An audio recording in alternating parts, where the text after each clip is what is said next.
রাজাকার, শেখ হাসিনা সরকার, স্বৈরাচার স্বৈরাচার, শেখ হাসিনা সরকার।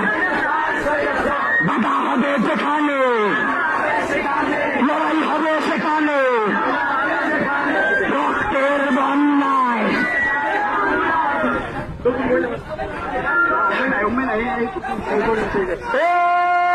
পেয়েছিলাম অধিকার,